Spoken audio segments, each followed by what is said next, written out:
Persepolis est un film raciste? Islamophobe? Alors non, juste pas du tout.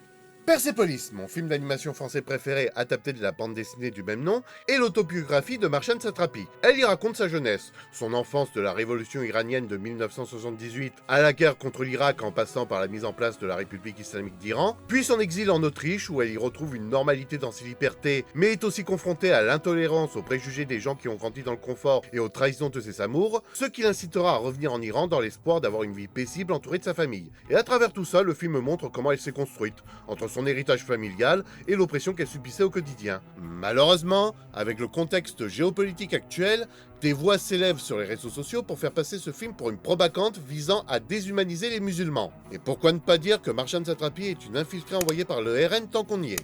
Alors bien sûr, ce sera toujours subjectif. Et Marjane Satrapi caricature cela avec ses impressions de l'époque. Mais n'allez pas inventer des trucs qui ne sont pas dans le film! Genre, les femmes voilées du film sont illustrées de façon moche.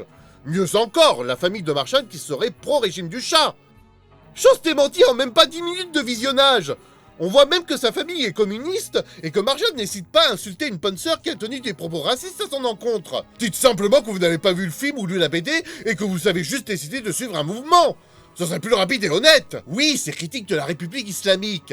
Mais c'est pas directement critique de l'islam, mais de la politique. Moi, j'ai toujours pensé que ce film démontrait que la politique d'un pays ne devrait pas être structurée par la religion, car c'est une excuse facile pour justifier les choix d'un gouvernement totalitariste. Ok, c'est l'islam qui est pointé du doigt ici, mais ça pourrait être le christianisme ou le judaïsme, le problème serait le même. Toutes ces accusations de propagande envers le film découlent d'un problème de vision déformée de l'échiquier politique, avec des extrémistes qui refusent de dissocier un peuple et les civils de leur gouvernement, et je ne parle pas que de l'Iran. On arrive à un point où on va te sortir que